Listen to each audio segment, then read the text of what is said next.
Look here, Jefferson. You're going out to the coon picnic today? Indeed I is. I got a good job waiting on the table. Well, that's good. I'm going out on that same job myself.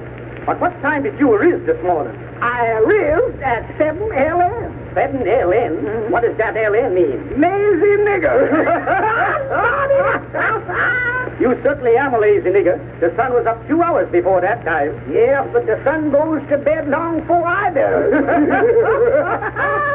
But they tell me you left the Hashberry Hotel. Is that so? Why wouldn't I leave it with all them foolish people and cranks up yonder? Well, tell me something about it. Well, you see, there was a wall-eyed roomer on the 6th floor wanted to know if he couldn't have his dinner served in his room. Mm-hmm. And when I told him he could, he ordered me to bring him a plate of wet soup, some butterfly tongues, a camel's hump stewed in goat milk, a package of fried cigarettes, a broiled liver pad, a Vaseline omelet, a pair of frog legs on crutches, and an empty cup of coffee.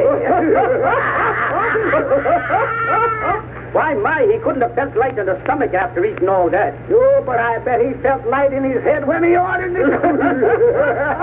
But that wasn't all. Mm-hmm. An hour afterwards, an old maid rang the bell. And when I came to her room, she pointed to a pair of trousers that was lying on the sofa. And what did the old maid say when she pointed to the trousers? She said, take them out and have them filled.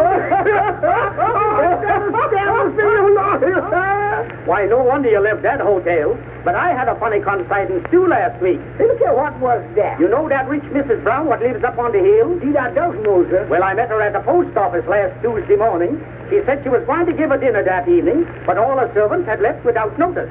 She asked me if I wouldn't go up and help her out. I told her I would.